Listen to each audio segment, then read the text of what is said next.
నమస్తే, welcome to YNC news. ముందుగా headlines.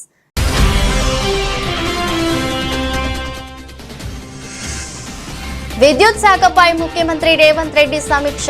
హాజరైన ఉప ముఖ్యమంత్రి బట్టి విక్రమార్క, సింగరేణి సీఎం డి బలరాం.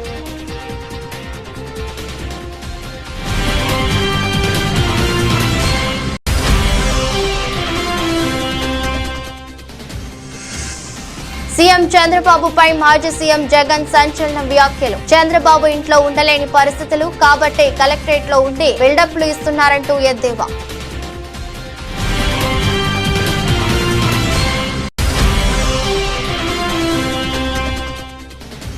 తెలంగాణ ఉద్యమకారుడు జాన్ వెస్లీ కుటుంబాన్ని పరామర్శించిన ఎమ్మెల్యే హరీష్ రావు. తెలంగాణ ఉద్యమంలో చురుగ్గా పాల్గొన్న ఉద్యమకారుడు వెస్లీ అంటూ ప్రశంస.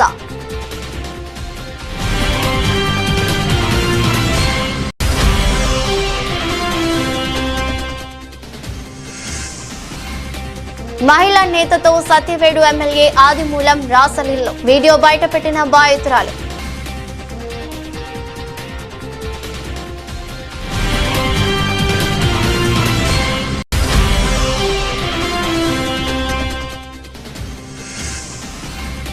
స్వర్ణంతో చరిత్ర సృష్టించిన హర్విందర్ సింగ్. భారత్ ఖాతాలో 24 మెడల్స్.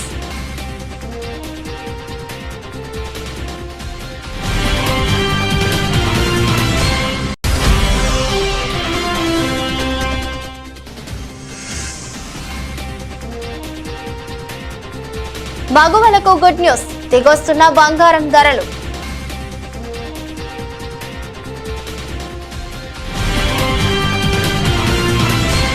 రాష్ట్రంలో ఒక్క నిమిషం కూడా కరెంటు పోకుండా చూడాలని సీఎం రేవంత్ రెడ్డి ఆదేశించారు. విద్యుత్ సరఫరాలో అంతరాయాలు ఉండకూడదన్నారు. తెలంగాణ ఒక బిజినెస్ హబ్ గా మారనుందని, భవిష్యత్తు అవసరాలకు అనుగుణంగా విద్యుత్ అందుబాటులో ఉండేలా చూడాలని స్పష్టం చేశారు. ఇందుకోసం ఐటీ పరిశ్రమల శాఖలతో సమన్వయం చేసుకుని కార్యాచరణ ప్రణాళికలను సిద్ధం చేసుకోవాలని నిర్దేశించారు. బుధవారం ఆయన తన నివాసంలో విద్యుత్ శాఖపై సమీక్ష నిర్వహించారు. ఈ సమీక్షలో ఉప ముఖ్యమంత్రి బట్టి విక్రమార్క, ఇంధన శాఖ కార్యదర్శి రొనాల్డ్ రాస్, డిస్కంల సీఎండీలో ముషారఫ్ అలీ, షారూఖీ, Karnati Varun Reddy, Singareni CMD N Balram, Transco JMD C Srinivas పాల్గొన్నారు. ఈ సందర్భంగా సీఎం రేవంత్ రెడ్డి మాట్లాడుతూ రాష్ట్రంలో సౌర విద్యుత్ వినియోగం పెరిగేలా చర్యలు చేపట్టాలని, డిమాండ్ కు అనుగుణంగా విద్యుత్ ఉత్పత్తి చేయడానికి అవసరమైన చర్యలు చేపట్టాలని ఆదేశించారు. వివిధ శాఖల పరిధిలో వినియోగంలో లేని భూముల్లో సోలార్ ప్లాంట్లు ఏర్పాటు చేయాలన్నారు. అటవీ భూముల్లో కూడా సోలార్ యూనిట్లు పెట్టాలని సూచించారు. రాష్ట్రంలో విద్యుత్ స్థాపిత సామర్థ్యం 40,000 మెగావాట్లకు చేరుకునేలా చర్యలు చేపట్టాలని సీఎం రేవంత్ ఆదేశించారు. సబ్ స్టేషన్లు, ట్రాన్స్ఫార్మర్లపై అధిక లోడ్ను తగ్గించుకోవడానికి అవసరమైన చర్యలు చేపట్టాలని సూచించారు. వినియోగదారులకు 24 గంటలు కరెంటు నాణ్యమైన విద్యుత్తును సరఫరా చేయాలని స్పష్టం చేశారు. మాజీ రాష్ట్రపతి భారతరత్న డాక్టర్ సర్వేపల్లి రాధాకృష్ణన్ జయంతి, ఉపాధ్యాయ దినోత్సవం సందర్భంగా వైఎస్ఆర్సీపీ కేంద్ర కార్యాలయంలో ఆయన చిత్రపటానికి వైఎస్ఆర్సీపీ అధినేత, మాజీ ముఖ్యమంత్రి వైఎస్ జగన్మోహన్ రెడ్డి పూలమాల వేసి నివాళులర్పించారు. ఈ కార్యక్రమంలో Kadapa MP YS Avinash Reddy, party సమన్వయ ప్రధాన కార్యదర్శి, మాజీ ఎమ్మెల్యే గడికోట శ్రీకాంత్ రెడ్డి, కడప మేయర్ సురేష్ బాబు, పెనమలూరు వైఎస్ఆర్సీపీ సమన్వయకర్త దేవభక్తుని చక్రవర్తి తదితరులు పాల్గొన్నారు. పంట నష్టపోయిన రైతులను ప్రభుత్వం ఆదుకోవాలని మాజీ మంత్రి ఎమ్మెల్యే హరీష్ రావు అన్నారు. సిద్దిపేట జిల్లా నారాయణరావుపేట పరిధిలోని గోపులాపూర్ గ్రామ తురకవాణికుంట తెగి 12 ఎకరాలు నష్టం జరిగిందని తెలిపారు. 2 ఎకరాలు నష్టం పోయిన రైతు దేవయ్య పంట పొలాన్ని హరీష్ రావు పరిశీలించారు. ఆందోళన చెందొద్దు, అండగా ఉంటానని వారికి భరోసానిచ్చి తక్షణ సహాయంగా 10,000 రైతుకు అందజేశారు. వ్యవసాయ శాఖ, ఇరిగేషన్ శాఖ ద్వారా సహాయం అందేలా చూస్తానని హామీ ఇచ్చారు. అకాల వర్షాలకి గోపులాపూర్, మల్యాల, జైకాపూర్ తదితర గ్రామాల్లో పంట నష్టం జరిగిందని దృష్టికి వచ్చిందని తెలిపారు. సిద్దిపేట నియోజకవర్గంలో 700 ఎకరాల్లో పంట నష్టమైందని ప్రాథమిక అంచనాకు వచ్చినట్లు తెలిపారు. సాగు చేసిన ప్రతి ఎకరానికి 30,000 రూపాయలు, ఇసుక మేట వేసిన పొలం ఎకరానికి 50,000 ఇవ్వాలని తెలిపారు. దీనిపై వెంటనే నివేదిక తయారు చేయాలని కలెక్టర్ కి వ్యవసాయ అధికారులను కోరినట్లు తెలిపారు. వ్యవసాయ అధికారులు క్షేత్రస్థాయిలో పర్యటన చేసి నష్టపోయిన రైతుల వివరాలు సేకరించి ప్రభుత్వంకు నివేదిక పంపాలని సూచించారు. 2 కిలోమీటర్ల మేర బైక్ ఫై పొలం గట్టుపై కాలినడకన రైతుల వద్దకు వెళ్లి భరోసానిచ్చారు. కష్టకాలంలో ఆపదలో మా దగ్గరికి వచ్చి అండగా ఉన్న ఆర్థిక సాయం అందించిన హరీష్ రావు గారికి రుణపడి ఉంటామని రైతు దేవయ్య కుటుంబం తెలిపారు. ఈ రోజు వర్షాలకు డ్యామేజ్ అయిపోయి చాలా పెద్ద ఎత్తున రైతులకు నష్టం జరిగింది. మరి రైతుల పంట పొలాల్లో ఇసుక మేట పెట్టడం ద్వారా ఆ పొలాలు పనికి రాకుండా పోయిన పరిస్థితి ఉన్నది.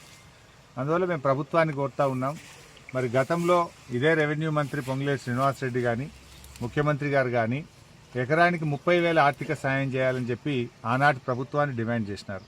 మరి ఆ రోజు మీరు ప్రతిపక్షంలో ఉన్నప్పుడు మాట్లాడారు, ఈరోజు అధికారంలో ఉన్నారు.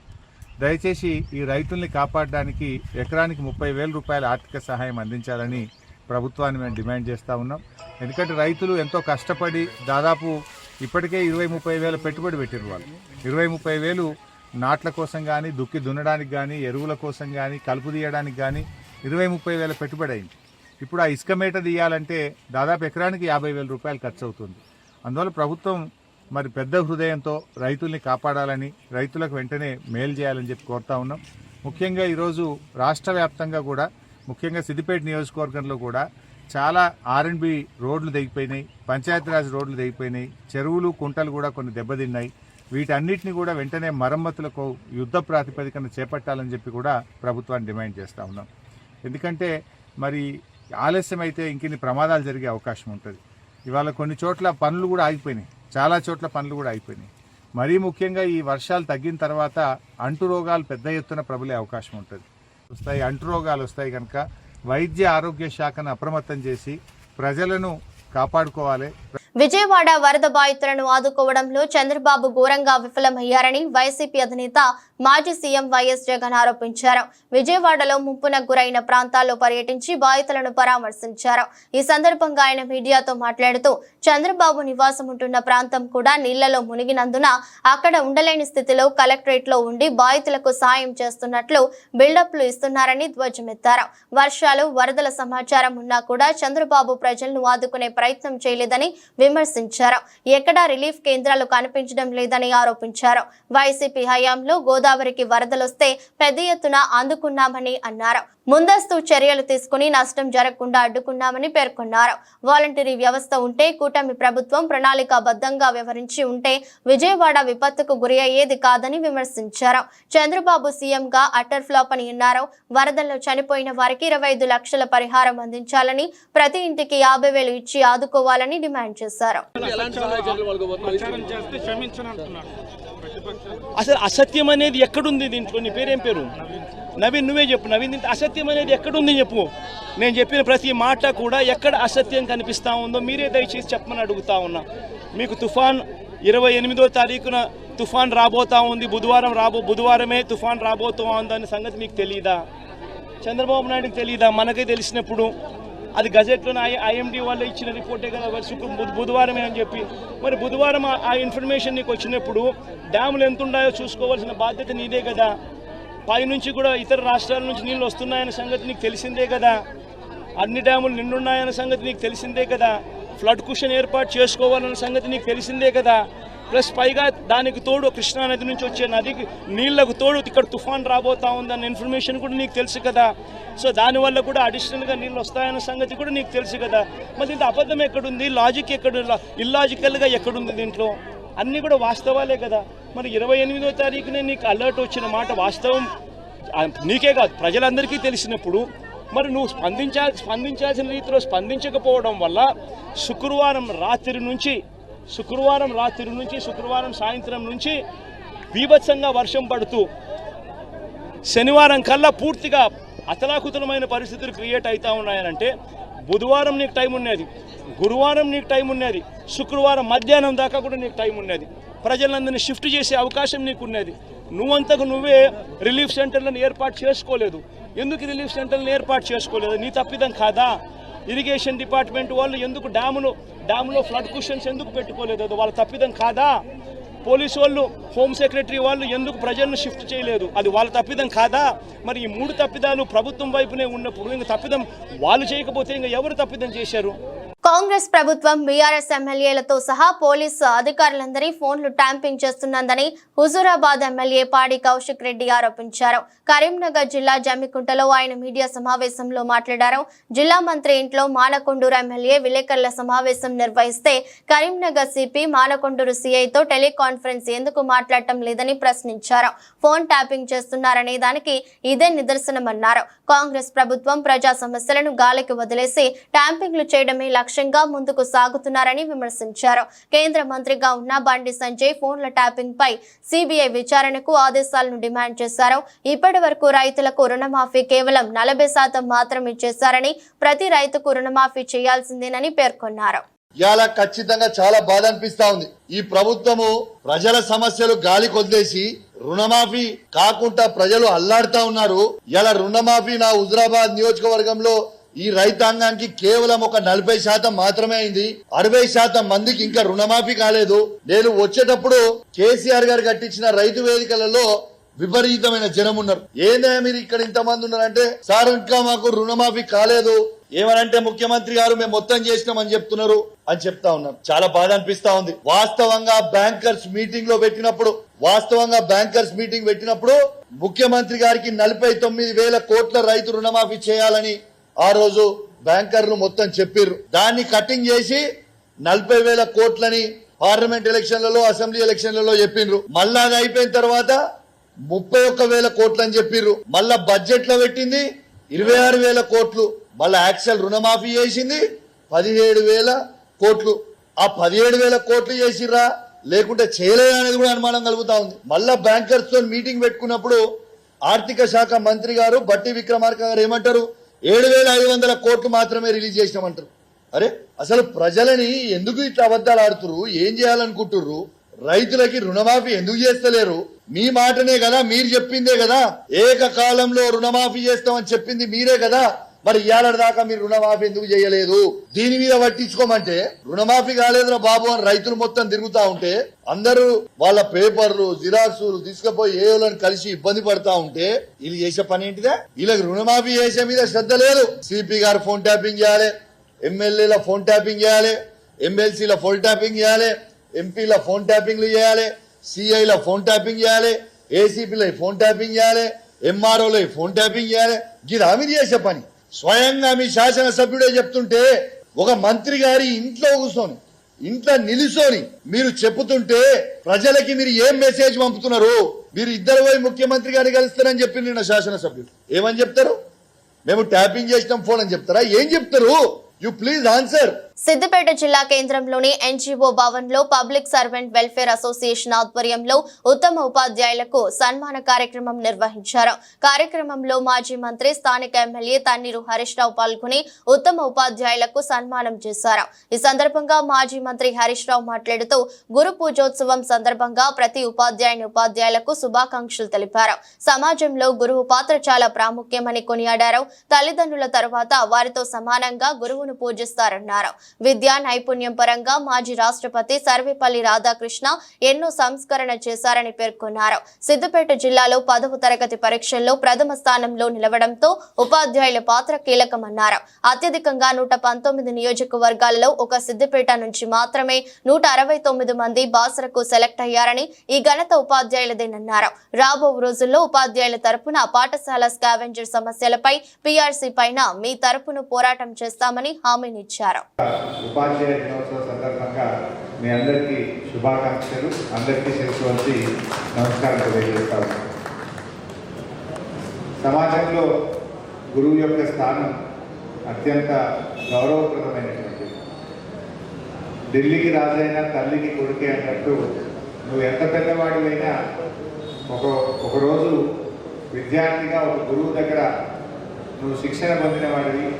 ఆ గురువు యొక్క నేతృత్వంలోనే ఆ స్థాయికి ఎదిగినట్టు ఎవరు కూడా మర్చిపో.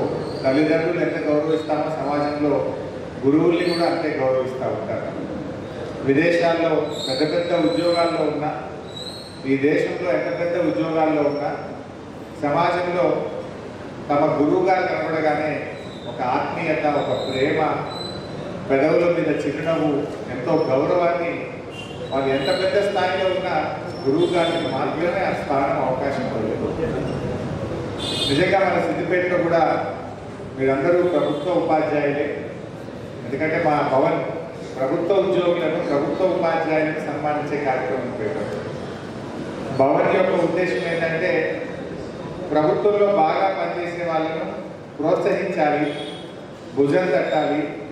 వాళ్ళ వెన్ను తట్టే ఇంకా ప్రభుత్వంలో పేద విద్యార్థులు చదువుతారు, బలహీన వర్గాలు, దళిత గిరిజన వర్గాల పిల్లలు ఉంటారు.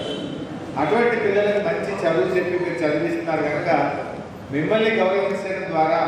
మంగళగిరిలోని టీడీపీ ప్రధాన కార్యాలయంపై దాడి కేసులో వైసీపీ నేత బాపట్ల మాజీ ఎంపీ నందిగం సురేష్ ను పోలీసులు అదుపులోకి తీసుకున్నారు. హైదరాబాద్ లో ఉన్న ఆయనను అరెస్ట్ చేసి ఏపీకి తరలిస్తున్నట్లు సమాచారం. కాగా ఈ కేసులో ముందస్తు బెయిల్ కోసం సురేష్ దాఖలు చేసిన పిటిషన్ ను హైకోర్టు కొట్టివేసిన విషయం తెలిసిందే. దీంతో తుళ్లూరు పోలీసులు సురేష్ ను అరెస్ట్ చేసేందుకు ఉద్దండ రాయనిపాలెంలోని ఆయన నివాసానికి వెళ్లారు. అయితే అరెస్టుపై సమాచారంతో ఆయన తన ఫోన్ స్విచ్ ఆఫ్ చేసి అజ్ఞాతంలోకి వెళ్లిపోయారు. దాంతో పోలీసులు కొంతసేపటి వరకు వేచి చూసి అక్కడి నుంచి వచ్చేశారు. ఆ తర్వాత సెల్ ఫోన్ సిగ్నల్స్ ఆధారంగా సురేష్ బుధవారం ఉదయం నుంచి ఎక్కడ ఉన్నారో పోలీసులు విచారణ చేపట్టారు. దాంతో పోలీసులకు ఆయన హైదరాబాద్ నుంచి పారిపోయేందుకు ప్రయత్నిస్తున్నట్లు తెలిసింది. వెంటనే హైదరాబాద్ వెళ్లిన ప్రత్యేక బృందం సురేష్ ను అదుపులోకి తీసుకున్నట్లు సమాచారం. తెలంగాణ ఉద్యమకారుడు, విశ్రాంత ఉపాధ్యాయులు జాన్ వెస్లీ ఇటీవల గుండెపోటుతో మృతి చెందగా సిద్దిపేట రూరల్ మండలం రావురూకుల గ్రామంలోని వారి స్వగ్రామంలో ఆయన కుటుంబాన్ని మాజీ మంత్రి ఎమ్మెల్యే హరీష్ రావు పరామర్శించారు. జాన్ వెస్లీ మృతి పట్ల తీవ్ర దిగ్భ్రాంతి వ్యక్తం చేశారు. ఈ సందర్భంగా హరీష్ రావు మాట్లాడుతూ ఉపాధ్యాయునిగా తన ఉద్యోగ ధర్మంతో పాటు సామాజిక సేవలో భాగస్వామ్యం అయ్యేవాడని, పేదలకు సేవ చేయడంలో ముందున్నారని, సేవకు మారుపేరుగా నిలిచారని తన సేవలను కొనియాడారు. అలాగే తెలంగాణ ఉద్యమంలో చురుగ్గా పాల్గొన్న ఉద్యమకారుడు వెస్లీ అన్నారు. టీఆర్ఎస్ పార్టీకి తనకి వ్యక్తిగతంగా ఎంతో ఆత్మీయత ఉందని తెలిపారు. ఆయన మృతి బాధాకరమని, కుటుంబానికి అన్ని విధాల అండగా ఉంటానని భరోసా ఇచ్చారు.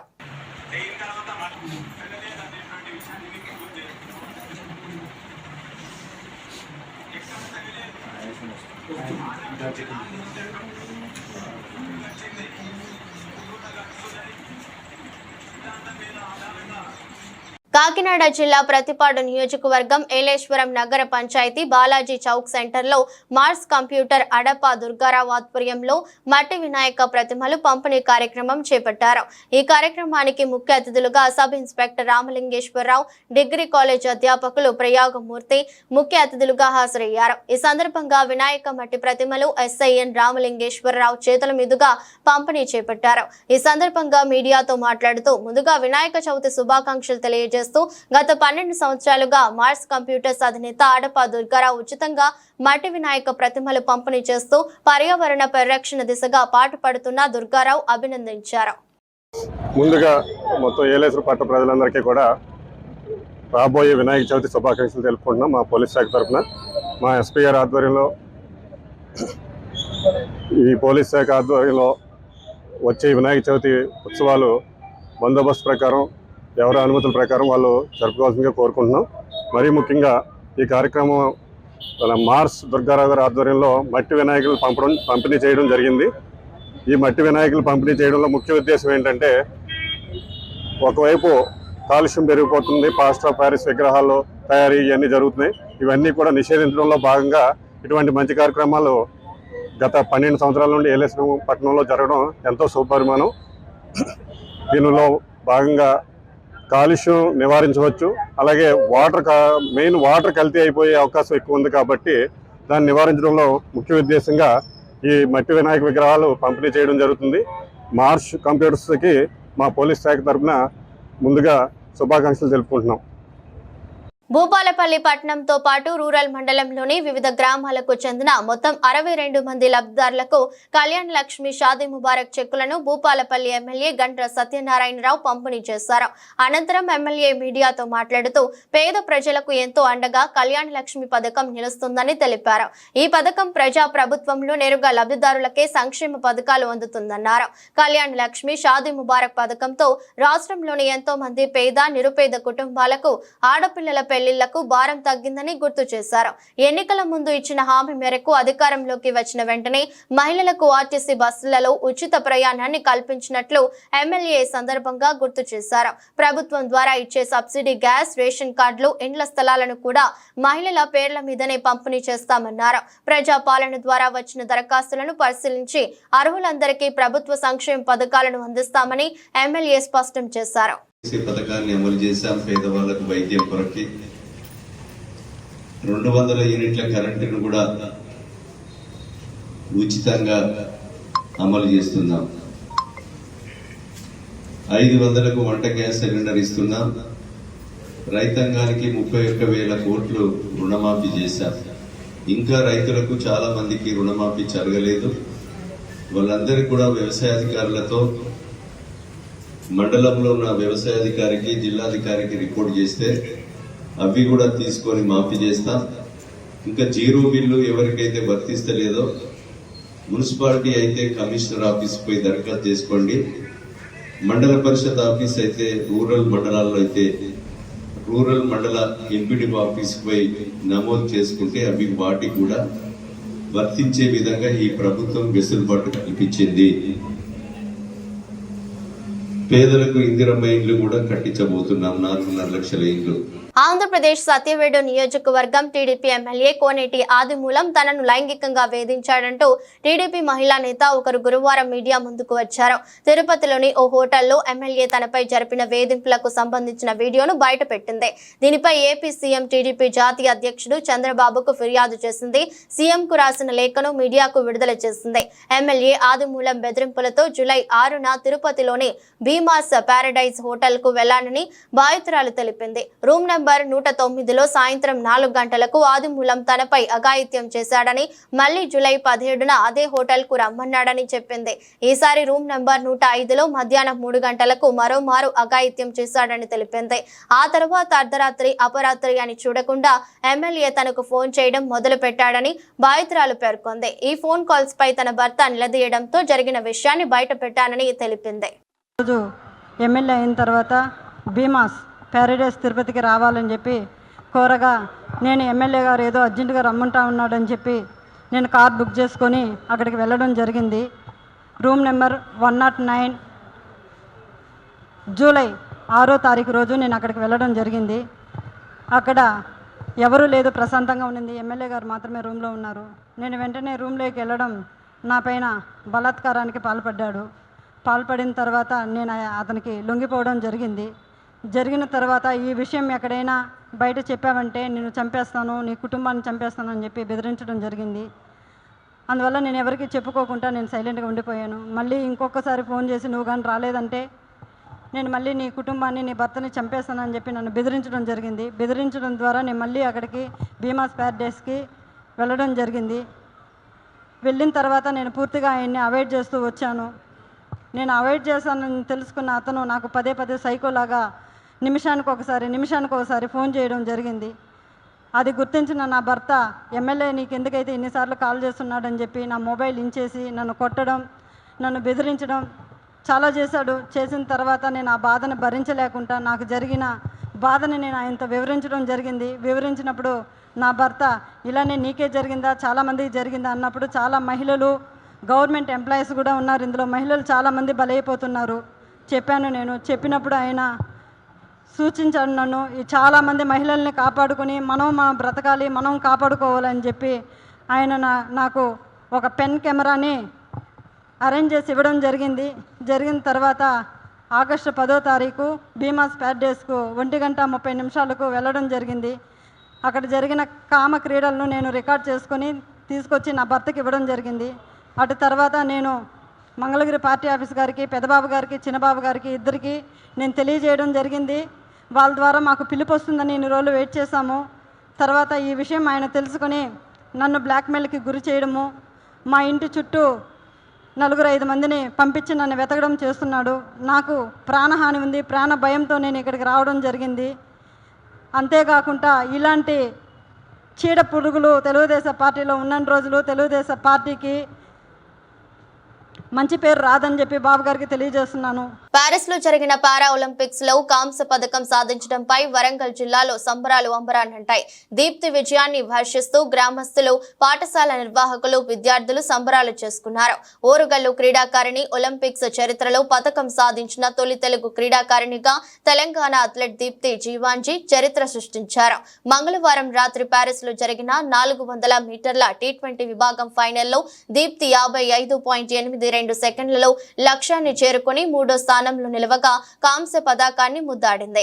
వరంగల్ జిల్లాలోని పర్వతగిరి మండలంలోని కల్లెడ సాధారణ రైతు కుటుంబంలో జన్మించిన దీప్తి అంతర్జాతీయ స్థాయిలో రాణించి ఒలింపిక్స్ లో బ్రౌన్ మెడల్ సాధించడం పట్ల కుటుంబ సభ్యులు, గ్రామస్తులు ఆనందం వ్యక్తం చేశారు. అంతర్జాతీయ స్థాయిలో పారా ఒలింపిక్స్ లో ప్రతిభ కనపరిచి దేశానికి పేరు తెచ్చిన తమ కూతురిని ప్రభుత్వం గుర్తించి ఆర్థికంగా నిలదొక్కునేలా సహకరించాలని ఈ సందర్భంగా దీప్తి తల్లిదండ్రులు, గ్రామస్తులు కోరారు.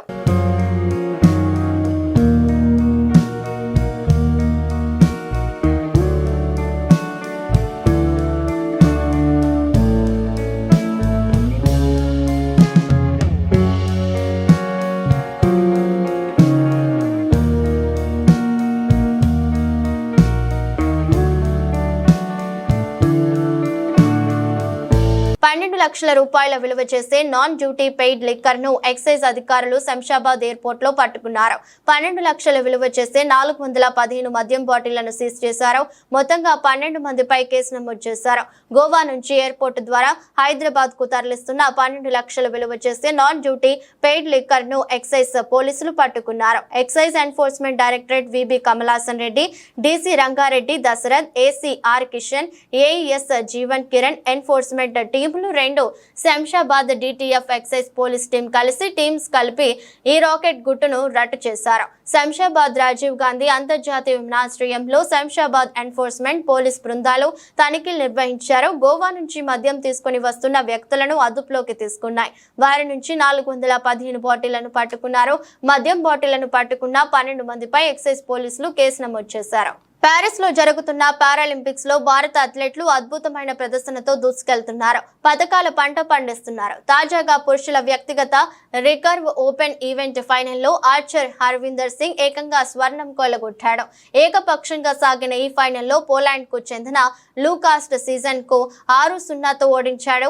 దీంతో పారాలింపిక్స్ లో స్వర్ణం సాధించిన మొదటి భారతీయ ఆర్చర్ గా హర్విందర్ సింగ్ చరిత్ర సృష్టించాడు. అటు ఒలింపిక్స్ లోను ఇప్పటి వరకు భారత్ కు ఆర్చరీలో గోల్డ్ మెడల్ రాలేదు. కాగా 33 ఏళ్ల హర్విందర్ 3 ఏళ్ల క్రితం టోక్యోలో జరిగిన పారాలింపిక్స్ లో కాంస్యం గెలిచిన విషయం తెలిసిందే. తద్వారా ఆర్చరీలో పథకం సాధించిన మొదటి భారతీయ అథ్లెట్ గాను రికార్డుకెక్కాడు. కొంతకాలంగా స్వల్పంగా తగ్గుతూ వస్తున్న బంగారం ధరలు ఇవాళ కూడా స్వల్పంగా తగ్గాయి. వారం రోజులుగా బంగారం ధర పెరుగుదల కనిపించడం లేదు. ఇవాళ బంగారం ధరలు 10 మేర తగ్గాయి. ఈ ఏడాది భారత్ లో బంగారం వినియోగం భారీగా పెరిగే అవకాశం ఉందని వరల్డ్ గోల్డ్ కౌన్సిల్ అంచనా వేస్తోంది. ధరలు అమాంతం పెరిగే అవకాశం ఉందని నిపుణులు అంటున్నారు. కాబట్టి గోల్డ్ కొనే వారికి ఇప్పుడే మంచి అవకాశం. తెలుగు రాష్ట్రాల్లోనూ బంగారం ధరలు స్థిరంగా కొనసాగుతున్నాయి. హైదరాబాద్ లో గురువారం 10 గ్రాముల 22 క్యారెట్ల బంగారం ధర 66,680గా ఉండగా 24 క్యారెట్ల బంగారం ధర 72,750గా ఉంది.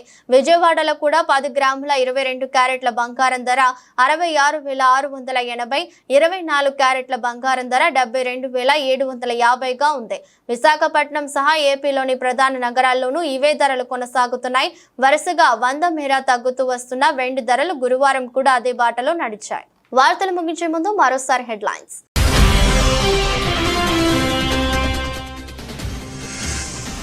విద్యుత్ శాఖపై ముఖ్యమంత్రి రేవంత్ రెడ్డి సమీక్ష. హాజరైన ఉప ముఖ్యమంత్రి బట్టి విక్రమార్క, సింగరేణి సీఎం డి బలరాం.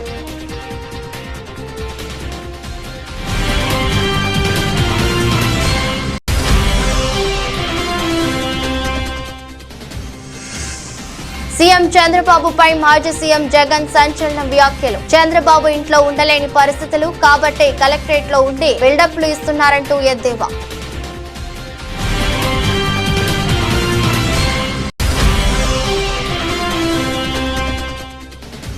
తెలంగాణ ఉద్యమకారుడు జాన్ వెస్లీ కుటుంబాన్ని పరామర్శించిన ఎమ్మెల్యే హరీష్ రావు. తెలంగాణ ఉద్యమంలో చురుగ్గా పాల్గొన్న ఉద్యమకారుడు వెస్లీ అంటూ ప్రశంస.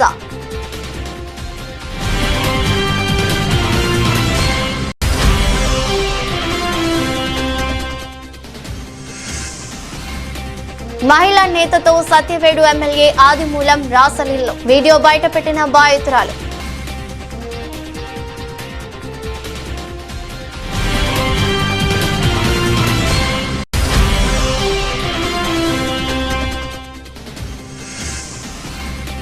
స్వర్ణంతో చరిత్ర సృష్టించిన హర్విందర్ సింగ్, భారత్ ఖాతాలో 24 మెడల్స్.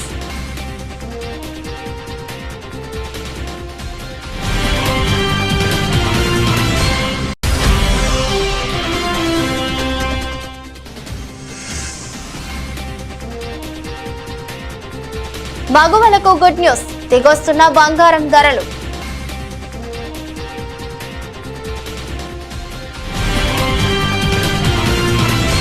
ఇది రాష్ట్ర బులెటిన్. మరో బులెటిన్లో మళ్ళీ కలుద్దాం.